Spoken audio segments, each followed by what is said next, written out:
Maneva na sema PENDREAM TV. PENDREAM TV de Osiadam yopo.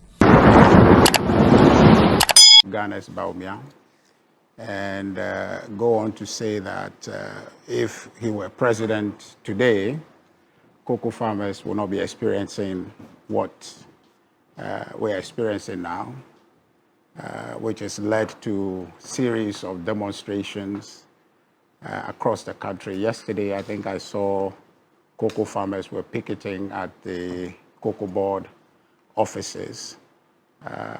If Baumia were in office, if NPP were in office today, that would not be the reality of cocoa farmers. But to your question, it is a total distraction, okay, from the matter to suggest that the past has a bearing on the conversation we're having now. It's disingenuous, totally unacceptable diversion of the matter. And the simple answer to the Honorable Adongo is that they've been in office for some 14 months now. If they saw some impropriety committed that has caused the COCOBOD some debt, they had every mechanism to address it. And so short of any such thing, they cannot be coming here to say that there's something done wrong that has brought us here.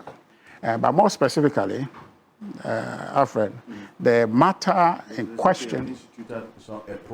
Okay, so let's focus on that. We haven't seen anything, so let that one go along.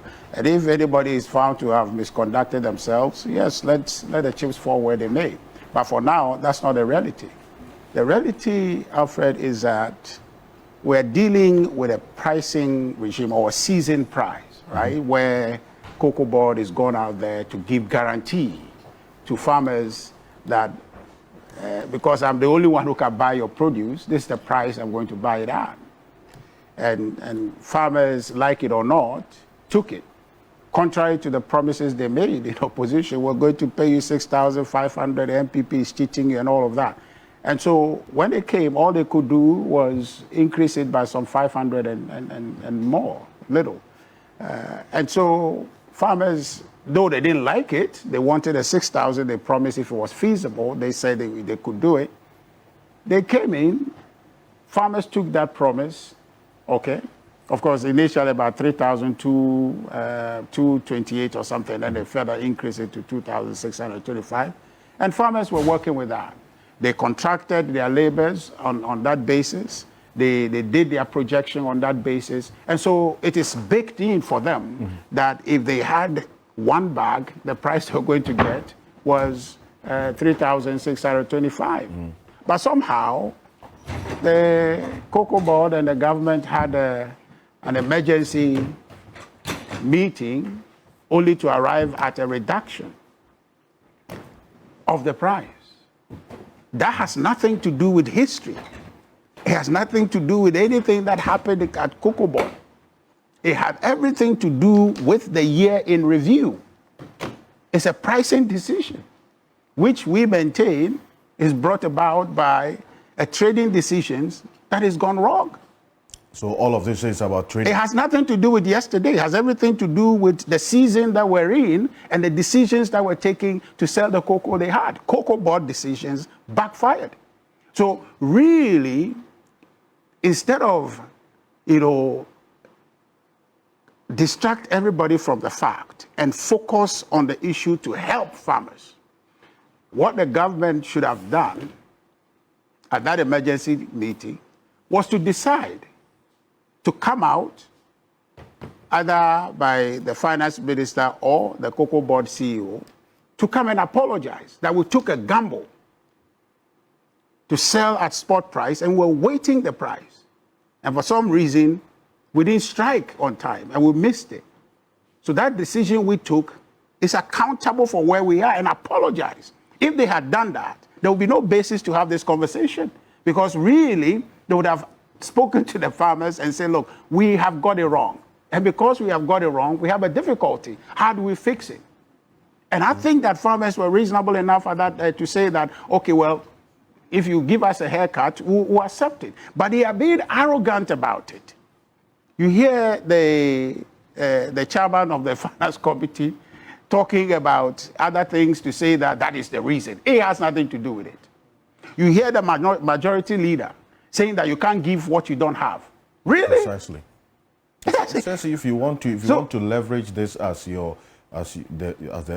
politics to get to government, then you have to change your script, because this is not going to work. This has nothing to do with our politics. It has everything to do with the cocoa farmers. This is about people's lives. And so they are minimizing the matter. They are trivializing it. I'm sorry, but the Honorable Ahiagbah is trivializing the matter. And they are sounding hollow when they keep doing this. They are sounding insensitive, insulting, because really what it comes down to, Alfred, it's like your salary. Brigadier General is giving you comfort that at the end of the month, you're going to make this. So you have made your projection for the year. This is what is coming in, this is what I'm going to manage. My family, we sat down and said, well, this is our income basket. This is how we're going to deal with it. And then Finance Minister Atuforson came out in suit and tie to say that he's ducking your paycheck by 1,030. Now, is your livelihood. Nobody can politicize that matter. So you in Parliament, when you are sitting in the comfort of Parliament, air conditioning and everything, the cocoa farmer in Seshiri also does not have that comfort. And so if you have taken a decision that is affecting their livelihood, you don't come to Parliament and arrogantly make those provisions and make it about NPP. It's not about NPP.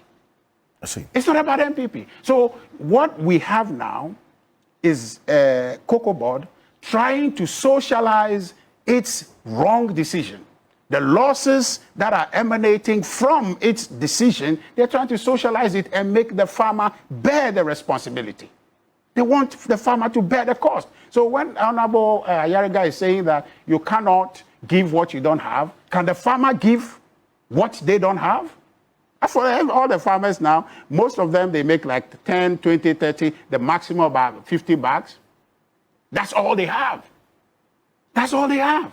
But then this government is forcing them to give what they don't have, because that is their entire budget for the year. That's all they can make. And now you are telling them to give you 1,030 Ghana cedis out of every single bag. I cannot see how this sits with anybody. I don't see why this sits with the government. So this is not about NPP, Alfred. If that's what they want to run for cover, then they are losing the fight. They are losing the argument. They promise they will do better. They will promise they'll do better. So this whole business of going back and talking about yesterday, that conversation have been litigated and they won the debate. They've been voted. Now they must deliver. This talk across the spectrum of it is this, it is JUTSAC, it is this, it's not washing. People's livelihoods are at stake. You can't socialize your inefficiency. You can't socialize your incompetence and make it the burden of the farmer. That's what they are doing. And so, Honorable Adungo and the rest of them, they should stop talking. They should come and beg the farmers and say that we have made a wrong decision. Which wrong decision has brought about some difficulty? How do we fix it?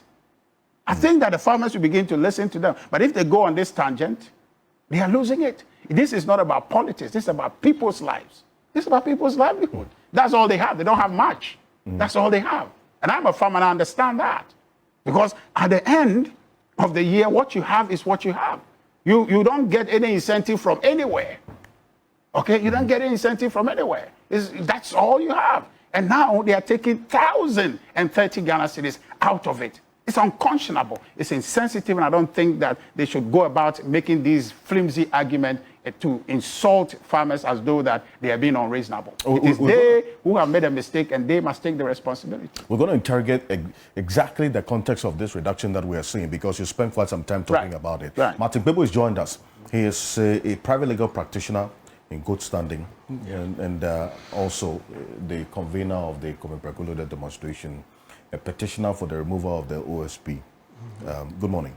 Morning. It's a cancer. And of course, it's good to the distinguished. or to clarify, my petition is still pending. Yeah, I've received numerous calls. Yes, mine has not been thrown out. It's a matter of all petitions. Yes, well, you see, so I've stated that if there's everybody throws that out, it's going to shake my confidence in the system. And I mean, I know what I put in that petition. Yeah, I know what I put in that petition. Now, of course, we'll publish the whole of it. If it gets thrown out, we'll publish the whole of it, and then we'll see whether it deserves to be thrown out or not. No, it's a big conversation this morning. Okay. So all right. So once again, it's good to be here. Ghana's #1 uncontested, unparalleled, show.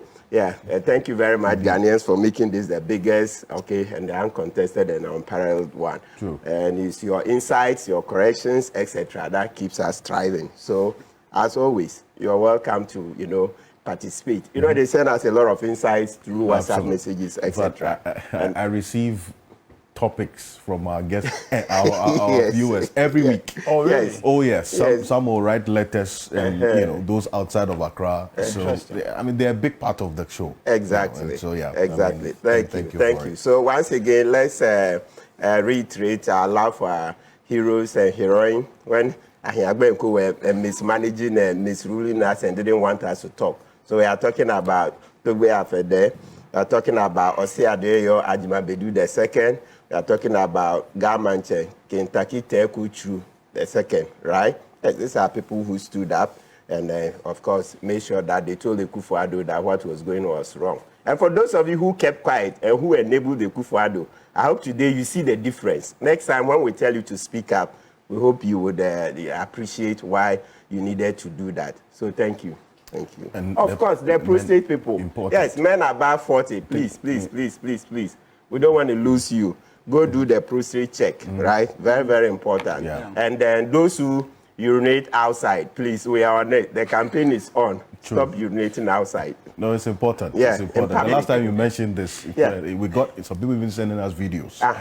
So it is a public concern, which I'm sure those who own cars, put empty bottles in your car. Right, that's for the guys. For the ladies, well, maybe we'll come out with something. But that's always been the old trick. You travel out there decades ago, 23 years ago. They say, hey, you go out there. They say, put this in your backpack in case of emergency. You know how to use it, or in your car, put it.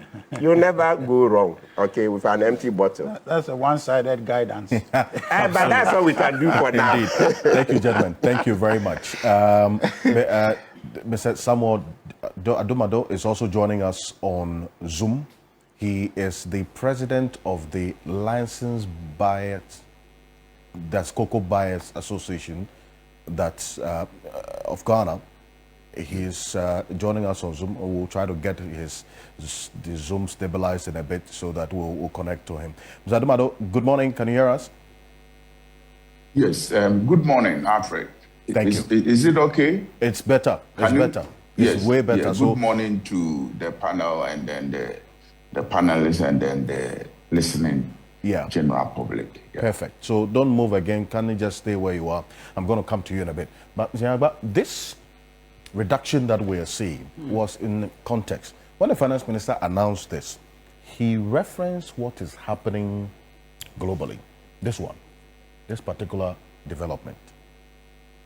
Right now, the price of cocoa on the world market has been tumbling for a while, now selling at $3,152 per ton. In fact, when this decision was taken, it was hovering around 3,800 thereabout. And it's been reducing and going down up until this point. And if you listen to the forecast, it's actually going to go below $3,000 in the coming weeks, all things being equal. Taking that reality into consideration, and then what we were paying farmers then, would you say that government's response wasn't realistic to, as it were, attract the buyers of cocoa who said that our cocoa beans was quite expensive, and so having to look out for other alternatives, which then led to eventually the cocoa farmer still was going to lose, because now what is happening in Côte d'Ivoire is that the farmers are not getting buyers to buy, and the government is mulling the idea of going on Ghana's path as well. Yeah, so the decision is not strategic. It's not strategic. It's not strategic because you see, COCOBOD is not just a company that exists for no reason, right? It has a strategic economic value to the state, where it is a vehicle to mobilize forex for the state. And so if, because the price has gone down, which it does over time, right? And it has always been going down. And so because it's gone down and you are changing the price middle of the season, okay? When you have given people guarantee, you know, COCOBOD is a monopoly. And which monopoly grants COCOBOD the power to be the sole buyer of cocoa beans? Farmers don't have any option to go anywhere. And so if you have that monopoly power and you have given people comfort of price and they have gone to execute their part of the deal to bring you cocoa beans, okay? And in the process, you come to reduce the price, you are abusing that monopoly power. You understand? And then also looking at the strategic, you know, position of COCOBOD as a matter of a vehicle to mobilize forex. If you do that now, for the farmer, it's business. So the farmer now decides that, okay, cocoa is no longer profitable for me because the price is going down, the government keeps bringing the price down. So if the price keeps going down all the way down, what would you do? Would you stop exporting cocoa? You understand? So the government has to come in with creative ideas to see how do we maintain the industry, because this is not just about the farmer, it's about the country and our economy as well. So if you are just going to be emotional about it and say that, oh, it's going down, so we're also going to go down, that is not strategic. In our time, cocoa prices went down. They always go down. You understand? But then government must be strategic, seeing the vision and the objective of COCOBOD. You have to be strategic. Cocoa is not one thing you can say, oh, if we don't produce cocoa and sell cocoa again, we are fine. We have to. Okay? Absolutely. The idea about processing it is great, but right now, you have to be strategic to keep the sector.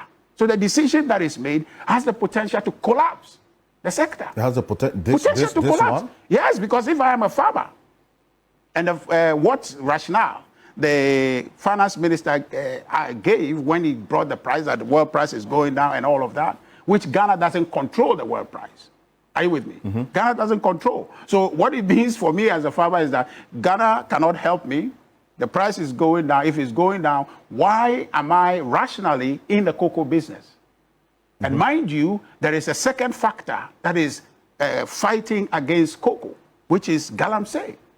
Okay, and we've heard a story about how people are giving up their cocoa farms for galamsey, right? So when you create an environment like this, and you tell cocoa farmers that we can't support you, we don't have a stake in the industry. It is only you, the farmer, who has a stake. You know, clearly the state doesn't have a stake in the farm that I own, right? The only thing is that they want to offtake it, manage and sell it and whatever. But in terms of primary interest is the farmer. So the farmer makes a rational decision. You can't stop them from being rational about their income and say that cocoa is no longer the future for me. And so when they divest from cocoa to go and do something else, who is suffering? The state.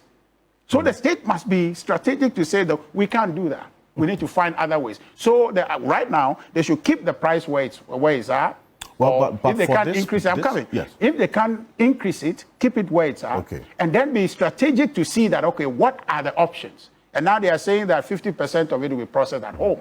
So you are creating domestic demand for it so that you can still have the production going on. Okay? Because the COCOBOD is supposed to figure it out. It's supposed to market cocoa. True. That's all their job. The farmers are supposed to produce it. So what they are telling us is that they can't be creative enough to market cocoa. And so because they can't market it, and so therefore what? So we as a country, we need cocoa. It's an integral part of how far we have come. The history of Ghana cannot be written without cocoa. So where we are, the government must, first of all, its first order of business must be to save the cocoa sector. And the decision to reduce the price is not saving it, it's collapsing it. You say it's not strategic? It's not. Okay. You understand? Now, this particular reduction is for the next cocoa season, is it not? Because what has been sold now... No, it's the season under review. What about Taisa? Specific. Is this going to affect what is already in stock? No, even if they will buy it, recently they've just mop up the excess in the market, so they will buy it at the new price. Yes, but what has been sold already? Yes, was sold at 365. Yes. So that's the distinction. Yeah. That I want So that's about the 50,000 metric tons or so. Yes. So that the old price applies to that. What has been taken in already. Absolutely. Okay. So if your salary will be reduced, at least what you have earned this month will be given. So it's the next month that they are reducing. That's the point. But you see, the only thing is that the next month's salary that they are reducing is part of this month for the farmer. It's part of the season that we have. So if they had anything to do at all, I'd suggest that perhaps wait till the season ends, and when you are coming with a new pricing window, if you decide not to be strategic at all, not to care about the sector, and want to collapse it, then you can tell farmers you are going to reduce the price. But prices have been going down all the time. Okay. I've read, but no government have taken the decision they have taken now to reduce the price to make it affect the cocoa farmer. That's the novelty of the situation. The focus is of concern is the cocoa farmer and how all of this affect the cocoa farmer. Yes. The other one, the Kpebu is a cocoa farmer. He has 50 acres or more of cocoa farm, and a former member of parliament for the Asante North constituency. Good morning. Welcome. Good morning, my brother. It's good to have you join us. He's a lawyer as well, by the way, in good standing. It's interesting when I'm invited into conversations in respect of cocoa and cocoa farming. Sometimes I don't want to apportion blame to anybody. I was actually it is an industry that has been mismanaged from beginning till now. The reason is that the concept itself expected... Hold on to that point. I was just introducing you that you are here. Oh, okay. So I'll come to you for your substantive take. All right. I know, Ataisa, a number of issues have been raised. Yes. In fact, the proposal by the minority, which I hear Richard Ahiagbah also suggests, the impact this is having on the cocoa farmer is going to have on the cocoa farmer. And rather than reduce the price, should have looked out for a bailout. That was one of the suggestions, correct? That makes sense, yes. So It's been done before, so it's not a new thing. So why didn't you go on that path? Okay, so let me say good morning to my seniors and to the viewing public. It is important, this is livelihood issues or the welfare matters of the average cocoa farmer. So let me also express our satisfaction with the Minister of Finance releasing 1 billion Ghana cedis to the LBCs to settle the cocoa farmer. I think the bottom line of all these conversations that we are doing is to make sure that how do we get the cocoa farmer paid. So we shouldn't lose fact of the... And paid well. For that and paid well. So now, having paid or started paying the cocoa farmer, we need to create an environment where every Ghanaian will know what exactly led us into this situation. You can't help yourself but to do a historical analysis of this whole thing. But how much of the past? How much? So I would now demonstrate how much of it can be apportioned to the regime of the past. Okay. I will demonstrate that with the validated SOEs that was done by the IMF Statistical Department. And it's important so that subsequently, Honorable Richard, when they are making those files, they should be guided by what has been validated by the IMF at their fourth review. Before I do that, we must understand that cocoa price or the farm gate price is a share of the FOB price, is that not it? Yes, indeed. And they do it at the beginning of the year. And Alfred, look at the determinants of the FOB price. It is a share of that FOB price that they use to determine what the farm gate price is to the farmer. Right. The first they use is what we call a forecast international cocoa price. That's the London and the New York futures. At the beginning, the Minister of Finance, the Bank of Ghana, all make projections as to what the average price of cocoa will be at the end of the season or throughout the season. And Alfred, if this is a major component of the price build-up, it means that any drop in your forecasted price at the beginning will affect the whole price of the FOB. True. The farm gate price is not in absolute terms. It's an expected share of that determined FOB at the beginning of the farming season. So when you have your forecast international cocoa price plummeting, natural consequences is that it will have a burden on the farm gate price given to the cocoa farmer. The second one they use is the forward sales contract, already signed. And I want to use what the IMF themselves said and the impact of the forward contract that was done, or the rollovers that we suffered as a country, is quantum, or the effect it had on this current cocoa season 2025-2026. Which IMF report are you quoting from? The validated SOEs dates by the IMF Statistical Department. In fact, they met the Finance Committee 2 weeks ago in Parliament, and it is before us in Parliament. Interesting. The third one they use in the price build-up is the exchange rate. And also in the report, you see that as a result of the prudent management of our exchange, Ghana has already saved 317 million in the loan portfolio. The gain, the exchange gain, has resulted in cost savings of 317 million Ghana cedis as a result of the better management of our city. And then the fourth one is the financing cost. So if you have the cost of capital being high, it has impact on the FOB prices because they take the average of the weighted average of all your portfolios and input it in that of the price build-up and then the light crop and whatever.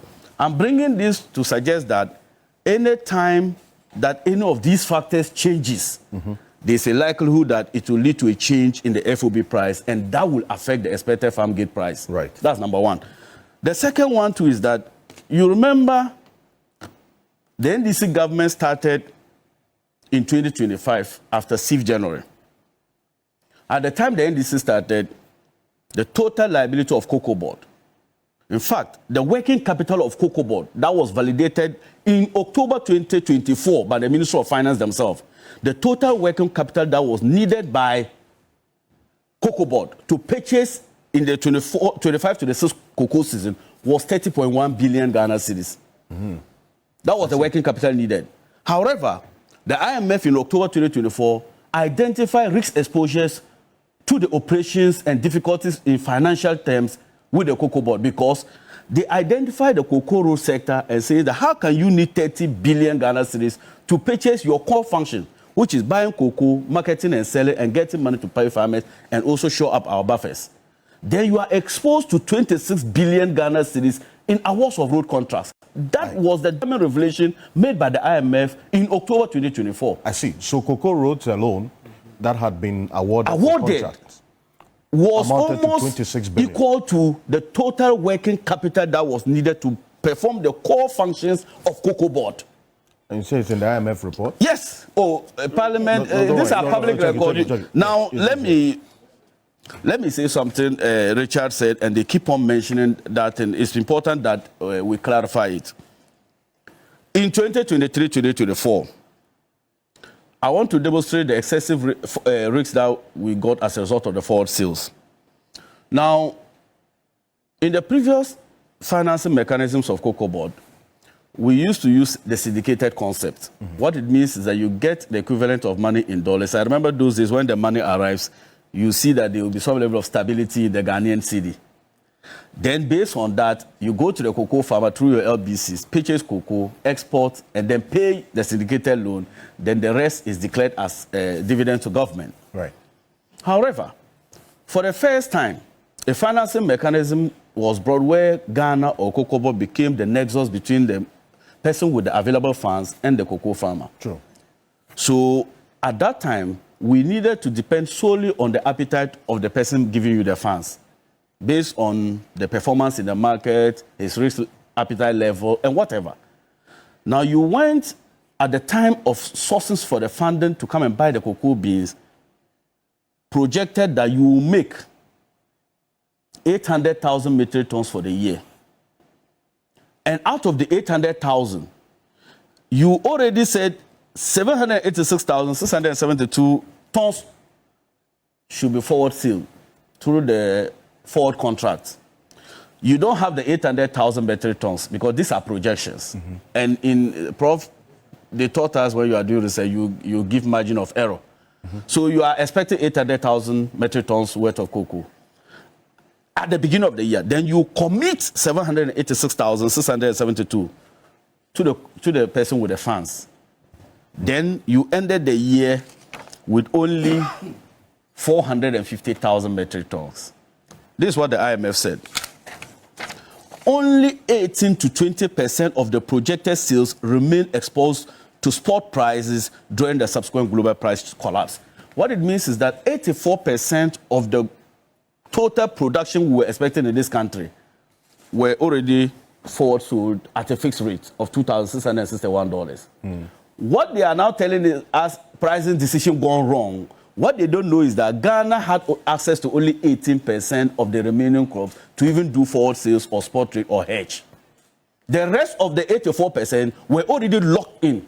So COCOBOD decision could only influence 18% of the metric tons that we produce in a year. Which is what you know, exactly reduced price. Exactly. But then again, okay, you go ahead. Yes. So now look at very important information for every Ghanaian. I think that, sorry to say this, but sometimes when we are doing national discussions like this, we have to sometimes look beyond politics. If you reflect properly, you see that you actually contributed a lot to the current difficulties that we are suffering. If you say you mean what? Who? I mean Richard and his group. I want to read the validated legacy financial burden. Yes. The legacy financial burden and debt position of COCOBOD as at 2024. The overall inherited debt, COCOBOD entered the 2025 with roughly 17.8 billion Ghana cedis in loans alone. Loans is different from total liabilities because there are other operational liabilities that COCOBOD has and forward contracts. But I'm talking about loans they actually went to take that every month this current government has to pay principal and interest. 17.8 billion in loans. The current NDC government, out of the 17.8 billion, has already paid 3.4 billion Ghana cedis. And I want to give, this is a table that was done by the African Development Bank. And you can access it on their website. African Development Bank loan principal repayments.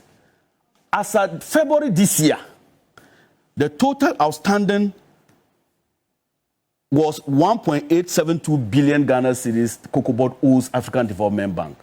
1.872 billion in 1 year. And this it was taken within which particular crop season? 2024. The total loan portfolio as of 2024 was 17.8 billion. The total loan portfolio. Now, every loan, you pay principal and that of the interest. I'm saying that by the time the NDC took office, the total amount of money we were owing the African Development Bank was 1.72 billion Ghana cedis. Dr. Randy Abe and the finance minister has already paid 1.2 billion Ghana cedis, even under these difficulties. And people will ask, why did we pay when we can't pay the cocoa farmer? Let me tell you something. The interest on that loan accrued to about 209 million Ghana cedis. Interest payment on the African Development Loan was 209 million Ghana cedis. Dr. Randy Abe has already paid 165 million out of the 209 million. That is the interest. Interest. So the more you delay or defer payment of the African Development Bank loan, the more you pay the interest cost on it. Then, now, there were other loans, the 10-year BOG loan with principal payment of 1.3 billion. There was also another 10-year BOG loan interest payment of 65 million Ghana cedis. Ministry of Finance, 1.8 billion. And then Cocoa Bonds, 9.3 billion. These were the summaries of the loan portfolio that was bequeathed to Ghana COCOBOD. And the impact of having short-term liquidity or loan burden on your books is because, one, you cannot go out and borrow with such books because every person you are going to borrow money from will look at capacity to pay.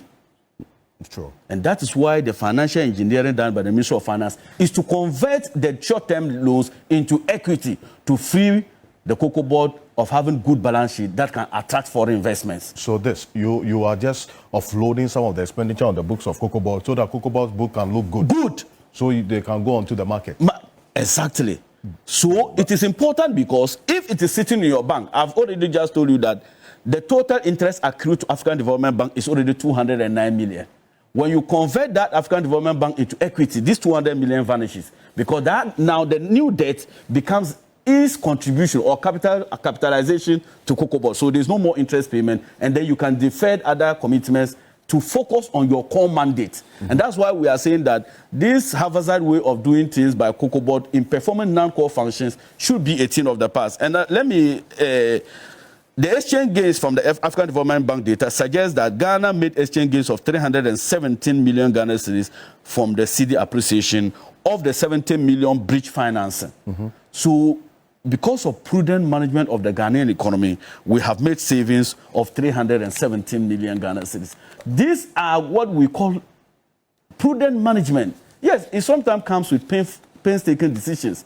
For example, Richard, are you saying that you didn't know that cocoa farmers, you are now crying for cocoa farmers? When you did haircut on several millions of people, Madam Sophia Akufu had to picket at the Ministry of Finance. So you see, don't be doing those type of politics. My point is that you can't cry more than the bereaved. You have Bas party people claiming to be cocoa farmers. How do you say that? You see, no, I'm telling you, we know how the COCOBOD picketing. We know how the COCOBOD picketing happened. We know it.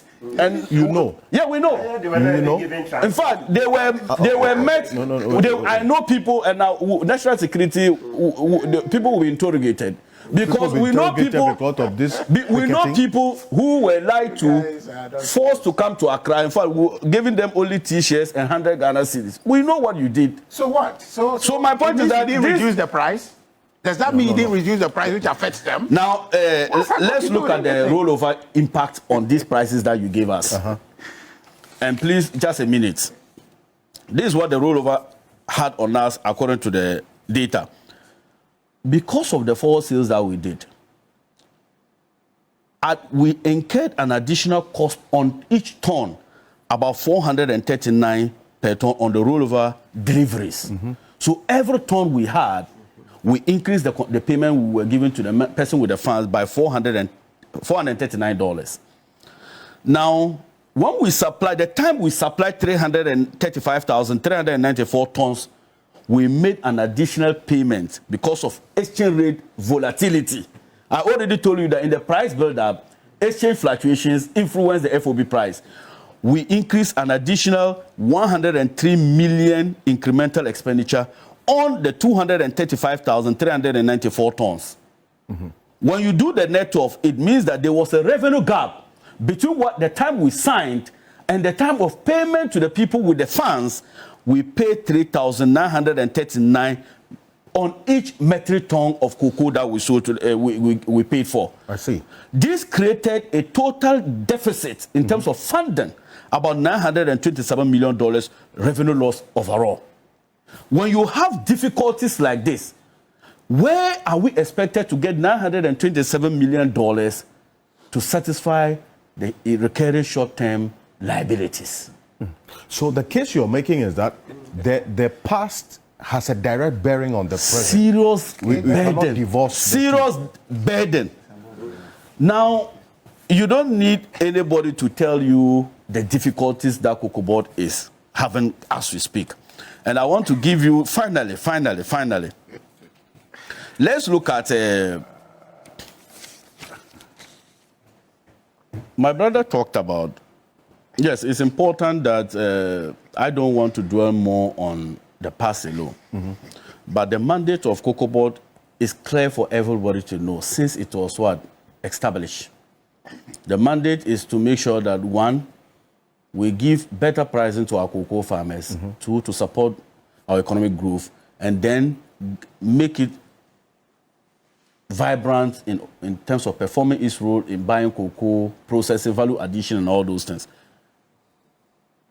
I dare say, how on earth will you, after losing power few days to your exit, you are still giving letters of credit for $48 million to buy juice sacks that are still sitting at the port? And when you say these things, in fact, the difficulties we are facing right now is, the question is, why are we not arresting them? Yeah, so why? And I think that I'm part of the group of people that also firmly believes that. Because even it is so glaring on the face of the audited financial statement of COCOBOD. So we don't want a situation where we'll start arresting you, then the conversation changes that we are persecuting you. There's due process. No. Go according to I'm law. saying that you are just talking about a probe. Yes, so I'm saying into that all of this. Yes. Why didn't this decision come way earlier than this crisis period? Yes, so this is a legitimate question, and I don't want to hold brief as to why it wasn't done. But I sit on the finance committee, and I know that the books of COCOBOD for 2025 looks dire. You people mismanaged the sector by your reckless commitments that you did. Will you believe that I have a statement from the 2024 audited financial statement? Last bullet. No, I'm coming. I want to read this statement. It's very important for me. And you can check it out on... Yes, it's here. Which statement exactly is it? The statement on budgeting versus what they actually spent. Right. It's very important because Ghana is governed by laws. Mm-hmm. Now look at the road contracts that I talked about. In 2014, in fact, I won't go far. Let me just start from 2018. In 2018, COCOBOD made no allocations for road contracts. Made no allocations. Mm-hmm. They ended spending 70 million Ghana cedis. In 2020, they made only 15,630,574 million Ghana cedis. They ended up by awarding road to a tune of 987,276,893.50 Ghana cedis. In 2021, they made a total of 400 million Ghana cedis on road contracts. Mm-hmm. They ended the year with 526 million. Now, this is where the catch is. In 2024, they made a total road commitments of 350 million. They ended the year spending 2,970,728,728.55 Ghana cedis. From 350,000 to 2.7 billion.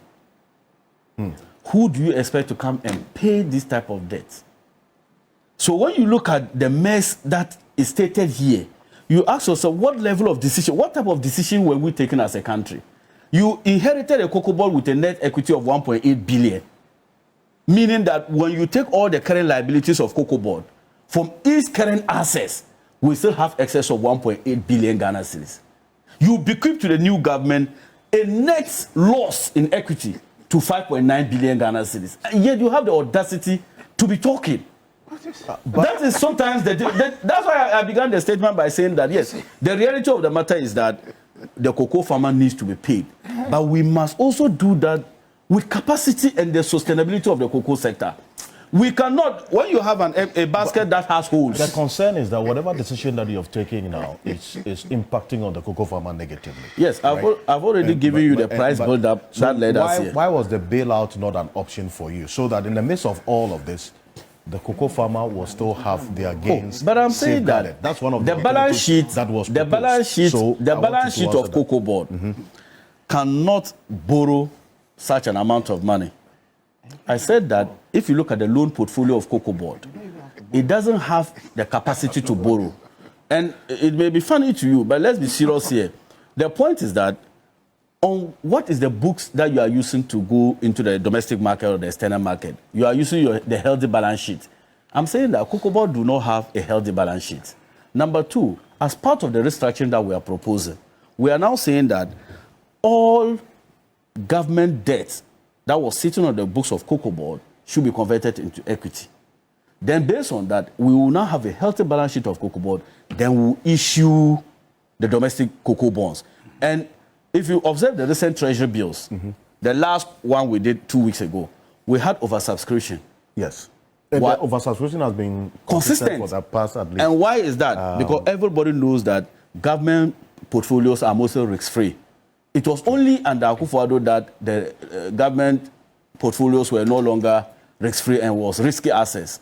So I'm saying that when we do that, government promises to give guarantees to the market, such that because they know Ministry of Finance, Ministry of Roads, and the Bank of Ghana are owners of COCOBOD now through their equity contribution, people will have trust in COCOBOD to give funds or short-term funds for COCOBOD to purchase, so that we end the cycle of always going out to borrow at higher rate, because it is people business in the past to go and negotiate on these things. Now it will be clear, and then just like gold and cocoa, we also want to make the cocoa a deregulated market, such that at any time the price will be there for every Ghanaian to know how much it is. Currently, this figure you are seeing is 92% that you are seeing being paid to the cocoa farmer. As of yesterday, price still fell, and the expectation is that by Bloomberg, Ghana's price is likely to fall up to 2,600 by April. Okay. By April this year. So if that continues, what happens to the revenue of COCOBOD? And that's why government is taking this bold decision to make sure that we add value to our cocoa. Okay, that's the next phase of the conversation. But the reality is what has been faced with right now and the impact thereof. Professor Ransford Gyampo, as I indicated earlier, is going to be joining us. He's here in person. Flesh and blood. Good morning to you, Prof. Thank you for joining us. Morning, Alfred. I trust all is well. It's been a long time that Indeed.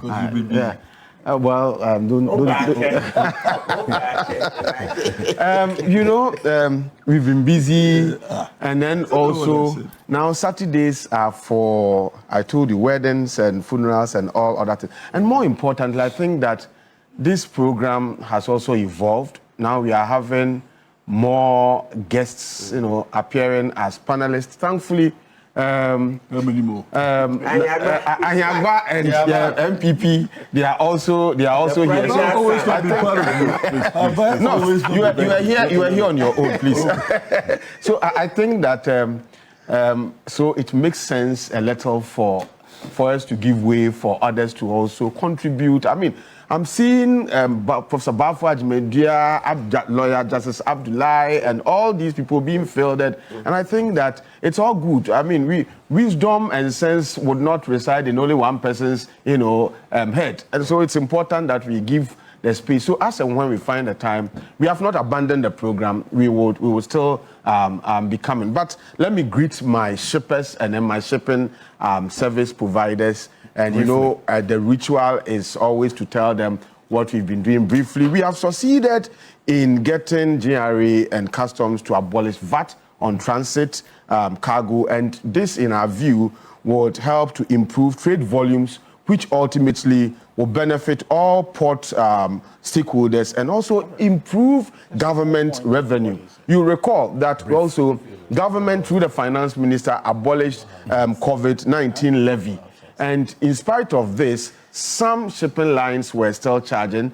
We received reports about it. We went to the shipping lines. They also explained that they were using the opportunity. They were trying to recalibrate their system, reconfigure their system so that COVID levy could go off. And so we've had a certain discussion with them.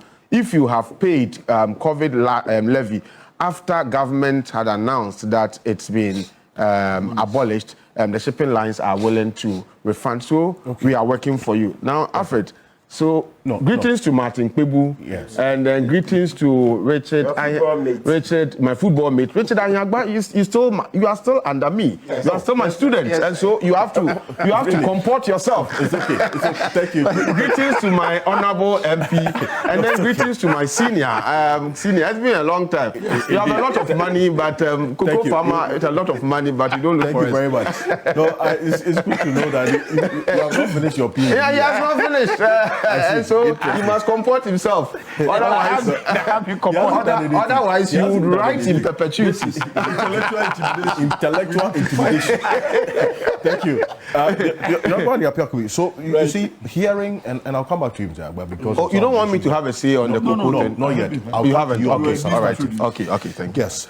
Hearing, and it's good that you see the question about how the past has impacted on the present, so that we get to know exactly how the way forward would look like. Because we are at this point primarily because whatever is happening now is impacting on the cocoa farmer. That's the basic. But we need to understand how things have played out over the period. The position of the NPP is that, look, you are confronted with the realities of today, which has nothing to do with the past. But hearing the Honorable Atta Issa outline what happened and the decisions that were taken that impacted on the present, is there any justification for what we are seeing now? Because if COCOBOD needs a working capital of 30.1 billion, and yet Cocoa Road contracts of 26.4 billion have been awarded, that's quite troubling, is it not? Yeah, Alfred, let me congratulate Honorable Atta for once trying to lay out the expectations of the conceptualists at the beginning of COCOBOD. In fact, except that he left a few of them, like income stabilization as one of the objects, and also consolidation of the industry. These two were left out. I didn't do it. Income stabilization meant that they needed to create a fund that could insulate the cocoa farmers' earnings against fluctuations in the market. And consolidation of the industry means that the industry itself ought to have had money to be able to provide management cost and also provide even seed capital for continued operations. We didn't expect COCOBOD to be borrowing. We expected that, in fact, 3 years down the line after the formation, COCOBOD ought to have had enough reserve to be able to continue its operations, in fact, into even years. So the idea of seeking loans to pay for beans ought not to have happened at all. Mm-hmm. In fact, the conversion of debt into equity is not a sustainable program. It is not sustainable at all. It is like you've gone to make lawsuits and then you come to your father and say, buy my lawsuits by all means. You see, it is the same family resource that you are going to dissipate. And that cannot be a solution. But the solution lies in the concept of creation. So why have we deviated from the concept of creation into new concepts that cannot be sustained? Mm-hmm. And that includes ancillary works and citing cocoa roots. I mean, how did cocoa root become more important than financing cocoa in the industry and growing the industry and even value addition? All of a sudden, and let us not blame maybe not one regime. Yeah. Since the time immemorial, the creation of the stabilization fund was seen by succeeding governments as avenue to collect revenue for other government programs. Mm-hmm. I'm not saying that it is wrongful, but it is wrongful when you are hurting the industry by so doing. And in any case, when the man doesn't have money, why does he have to give money for others? You understand? And basic economics, you need to consolidate your gains. What do you mean exactly? No, if you don't have money, how would you give money to others? And what I'm saying is that... Who is the man you're talking about? The man COCOBOD. You don't have the money. He doesn't have money. Does he have money? Now he made a promise. That he will pay a certain price. I don't want to go into the propaganda, the politics. But let's look at COCOBOD as an institution charged with a responsibility. How have they deviated from that responsibility? And I don't want to also say this government, that government. And this is the way we allow public servants to misbehave and get away with it because of their political clothing. I don't want to go by that. If people come into office, public service office, and you misbehave, you should be seen as the person who would have misbehaved. And then let us put you to the law and go and defend yourself, rather than saying that Kpebu, of course, is NPP. But if I go to misbehave, you cannot lead me because I'm NPP or NDC. Mm-hmm. You see, let's bring Kpebu to the table and say, why did you do A, B, C, D? Because when you go to public service, you know that there are these expectations. And if you accept to be equal to the tax there, we cannot bring any excuse to say that I didn't understand. Because I didn't understand should be discussed at the point of entry. And again, the moment you politicize, PENDREAM TV. Now, so far so good. Say open online portal e wo Ghana. Ah, nipa share, nipa follow, nipa comment here. To my best of knowledge, without any biases, PENDREAM TV.